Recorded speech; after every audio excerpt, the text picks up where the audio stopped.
Tobacco ఒక example చెప్తున్నా మీకు. ఆ టొబాకో అక్కడ జరిగితే తప్పు లేదు.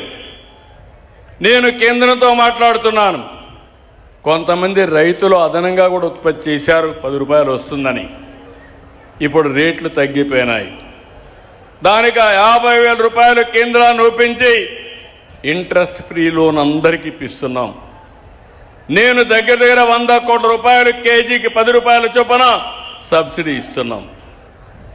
ఇది ఇస్తా ఉంటే ఇక్కడికి వచ్చి వాళ్ళకు ధరలు ఇప్పిస్తాననే పేరుతో మొత్తం వాళ్ళు తెచ్చిన పంటంతా దొక్కేశారు, పొగాకంతా దొక్కేసే పరిస్థితికి వచ్చారు.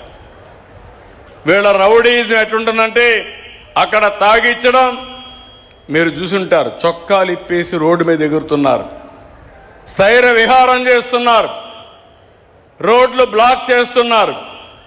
తాగిన వాడు మైకోలో తెలియకుండా మోటార్ బైక్ను ఒక చేత్తో తిప్పుతున్నాడు. అంటే సర్కస్ చేస్తున్నారు రోడ్ల మీద. ఏ విధంగా లా అండ్ ఆర్డర్ కంట్రోల్ చేయాలి మీరే చెప్పండి. అంటే ఎవరైనా తప్పు చేసే చర్యలు తీసుకోవాలన్నా లేదా అని మిమ్మల్ని అడుగుతున్నా. మా వాడు తప్పు చేస్తేనే నేను అరెస్ట్ చేశాను.